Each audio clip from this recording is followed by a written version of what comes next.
হৃদয়ের আবেগ অনুভূতি উজাড় করে দিয়ে বলে আলহামদুলিল্লাহ।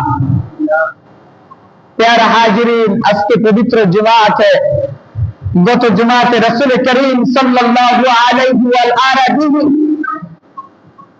মুহাম্মদ নূর আয়েশা রাসূল কিবরিয়াই দু জাহানের বাদশা নবী সাইয়্যিদুস সাকালা ইমামুল মুরসালিন খাতামুন নবিয়্যিন তরানওয়ালা নবী বাঁচানোওয়ালা নবী হাসরের ময়দানে যেই সময় আমরা আল্লাহর দরবারে এমন ভাবে কান্নাকাটি করবো, মানুষের কোনো অস্তিত্ব থাকবে না, মানুষকে চিনবে না, আপনকে চিনবে না, মা বাবাকে চিনবে না, বাবা মাকে চিনবে না, সন্তান তার পিতা মাতাকে চিনবে না। সেই কঠিন বিপদে যিনি গুনাহগারের কান্দাই হয়ে দাঁড়াইবেন, ওই নবীর মর্যাদা জানলাম। সুবহানাল্লাহ।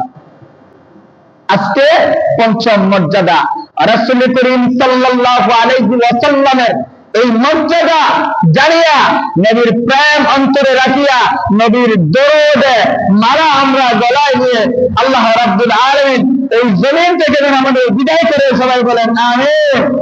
আল্লাহ